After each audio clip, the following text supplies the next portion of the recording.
He was hired to come into town and clean up a wild bar. So why did he choose to clean up an entire town? And what right did he have to decide what was best for an entire city? Tonight on Newsline, we look at the curious case of the Cooler. When Jasper, Missouri bar owner Frank Tillman wanted to clean up his Double Deuce bar, he turned to one of the superstars of the bouncer world, James Dalton, whose so-called cooler skills are highly prized by bars on the move. And the Double Deuce needed lots of help. A derelict, rough dive, it was definitely in need of a strong hand to prevent its rough patrons from tearing the place apart. Little did Mr. Tillman realize what he was really bringing to town. At first, the changes seemed okay. Two-bit bikers, penny ante drug dealers, and assorted other ruffians soon learned of Dalton's famed motto, quote, "It's my way or the highway," end quote. It would be the highway for most of them. As the usual suspects found their way onto the highway, however, the cracks in Dalton's philosophy started to appear. Take this married couple, for instance. They asked us to blur their faces and not use their real names, but the man we'll call sharing husband offered gentlemen at the Double Deuce $20 gropes of his well-endowed wife. They readily admit that their behavior was crass and only borderline legal, but after Dalton began enforcing his way, their tawdry business, such as it was, completely shut down, and that was what kept food on their table. A victory for propriety in Double Deuce LLC, a defeat for a husband and wife trying to make ends meet. One might argue that such crass behavior should never be tolerated, regardless of the situation. In any case, Mr. Tillman doesn't have to allow it on his premises. But what about Dalton's employment practices? An EEOC complaint filed against James Dalton and Double Deuce LLC alleges that a bouncer known only as Steve was fired merely because Dalton didn't approve of how he spent his break. Even further, the complaint alleges that Dalton and Tillman oversaw an environment of hostility. In full view and hearing of the staff, Dalton allegedly mocked the complainant's mother, challenging her virtue. The incidents are still under investigation. Think these are minor quibbles? We still haven't mentioned the mysterious death of Brad Wesley.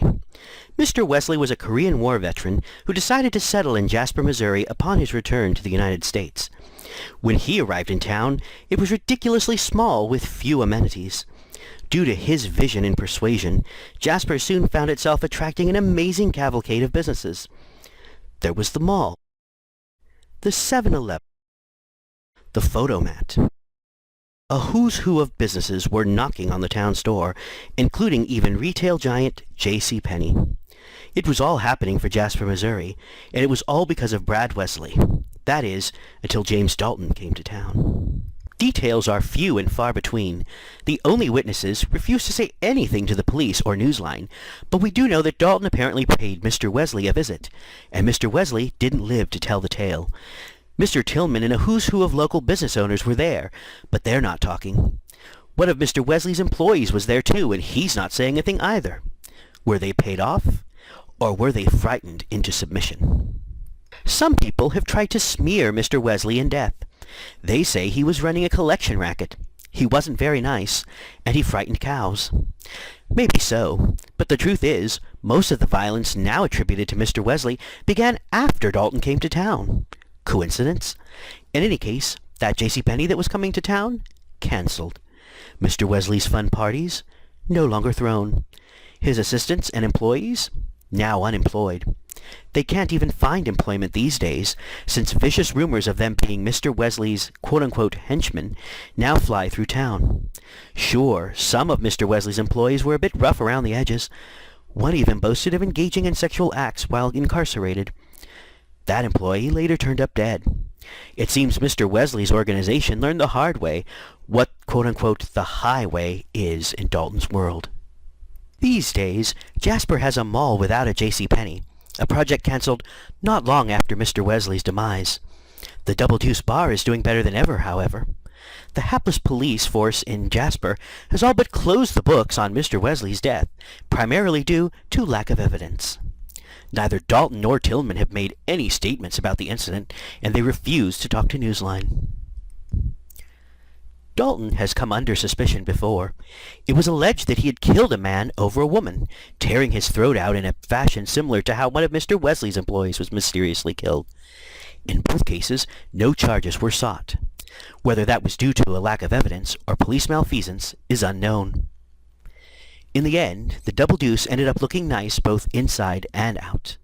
James Dalton certainly did a marvelous job cleaning up the place. If you find yourself near Jasper, Missouri, you might want to check it all out. But be careful.